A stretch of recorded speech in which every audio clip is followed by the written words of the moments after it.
नमस्कार मित्रांनो, आज आपण बघणार आहोत काळ्या दगडात बांधलेले सुप्रसिद्ध काळाराम मंदिर। तुम्हाला हे मंदिर बघायचे असेल तर नाशिक सीबीएस पासून 3 किलोमीटर अंतरावर तसेच नाशिक रोड रेल्वे स्टेशन पासून 11 किलोमीटर अंतरावर हे मंदिर आहे। गोपिकाबाई पेशवे यांच्या आदेशानुसार पेशव्यांचे सरदार रंगराव उडेकर यांनी हे मंदिर 1778 ते 1790 म्हणजे तब्बल 12 वर्ष बांधकाम चाललेले हे मंदिर आहे। प्रभू श्रीराम 14 वर्ष वनवासात असताना याच पंचवटीमध्ये काही काळ वास्तव्यास होते। याच जागेवर आज काळाराम मंदिर आहे। हे तुम्ही बघू शकता, हे पूर्व महाद्वार आहे आणि याच पूर्व महाद्वारातून आपण प्रवेश करणार आहोत। चला तर बघूया कसं आहे हे ऐतिहासिक मंदिर।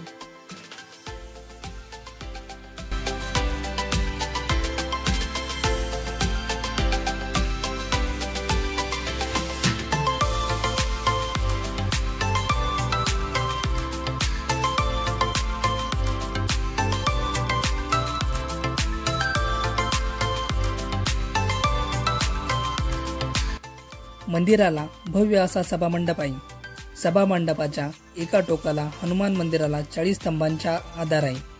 हनुमान चालीसा म्हणून ते 40 स्तंभ आहे। तसेच 84 खांब आहे। मंदिरामध्ये सकाळी 5:30 ला काकड आरती असते, दुपारी 12 वाजता पूजा आणि संध्याकाळी 8 ला आरती असा नित्यक्रम चालू असतो।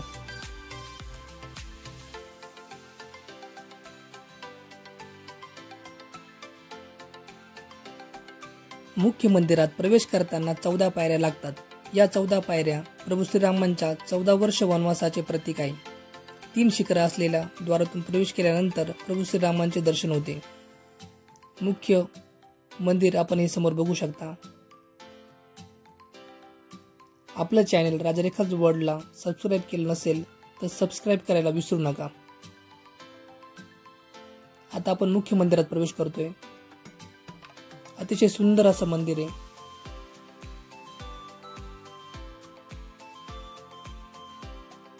येथे सीता व लक्ष्मण यांच्याही मूर्ती आहेत। मंदिरात नियमित पूजा अर्चा होत असते। मंदिरावरील कोरीव काम आहे। मंदिरातील श्रीरामांची मूर्ती ही काळ्या दगडातील आहे, म्हणून त्याला काळाराम असे म्हणतात। अशी आख्यायिका आहे की राम मंदिर आहे तेथे पूर्वी नागपंथीय राहत असत। काही नागपंथीय साधूंना गोदावरीच्या पात्रात राम लक्ष्मण सीता यांच्या मूर्ती अंतरावर सापडल्या। जेथे राममूर्ती सापडली ते रामकुंड, लक्ष्मणाची मूर्ती सापडली ती लक्ष्मणकुंड, तसेच सीतेची मूर्ती सापडली ती सीताकुंड म्हणून ओळखले गेले। या मूर्ती स्वयंभू म्हणून ओळखल्या जातात।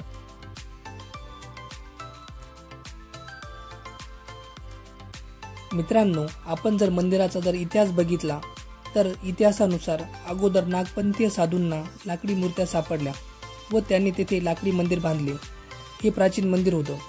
पुढे समर्थ रामदास स्वामी यांची या मूर्तीवर श्रद्धा होती, त्यामुळे त्यांनी 12 वर्ष दररोज या मूर्तीची उपासना केली। हा काळ साधारणतः 1620 ते 1632 होता। नंतरच्या काळात मोराराव धोंडीराव प्रभू यांना गोदावरीत आंघोळ करताना काळ्या पाषाणातील मूर्ती मिळाल्या। त्या मूर्त्या जुन्या लाकडी मूर्तीप्रमाणेच प्रभू श्रीरामांचा उजवा हात हृदयाजवळ होता।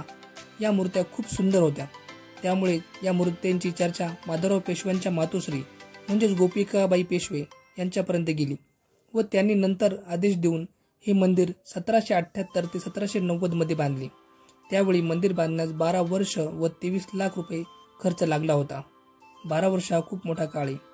हे मंदिर पूर्णपणे काळ्या पाषाणात बांधलेले असून तब्बल 2000 कारागीर 12 वर्ष काम करत होते। मंदिरासाठी नाशिकमधील प्रसिद्ध असलेल्या रामशेज किल्ल्याजवळून दगड आणण्यात आले होते।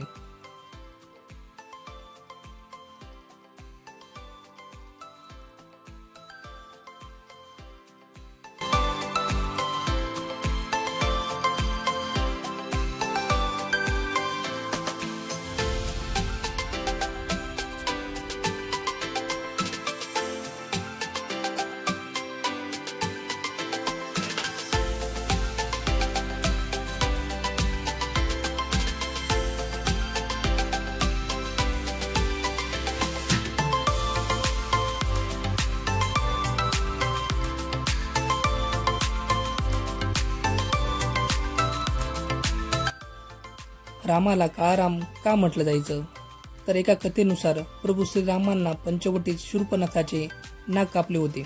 त्यामुळे 14,000 राक्षस श्रीरामांवर हल्ला करण्यास आले।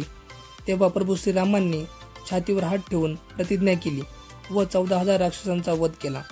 तेव्हा प्रभू रामांनी भव्य असे कालस्वरूप रूप धारण केले होते। हे कालस्वरूप म्हणून काळाराम हे नाव पडलं।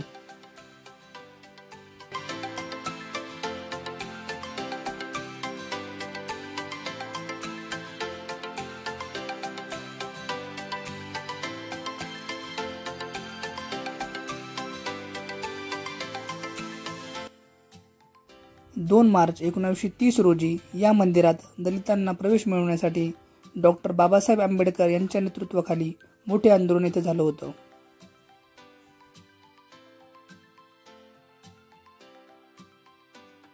हे केवळ मंदिर नसून महाराष्ट्राच्या सामाजिक जागृतीचे प्रतीक आहे। रामनवमीला येथे भव्य उत्सव साजरा होतो। पूर्ण पंचवटी परिसरात रामरथाची मिरवणूक काढली जाते। नाशिकला जर आलात तर काळाराम मंदिराला नक्की भेट द्या।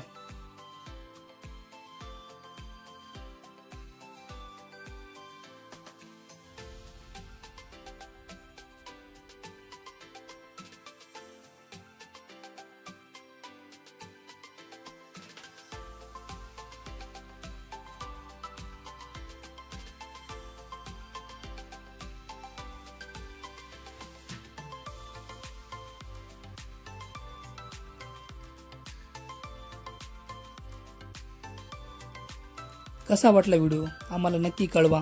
तसेच आपलं चॅनल राजरेखाच वर्ल्डला सबस्क्राईब करायला विसरू नका। थँक्यू।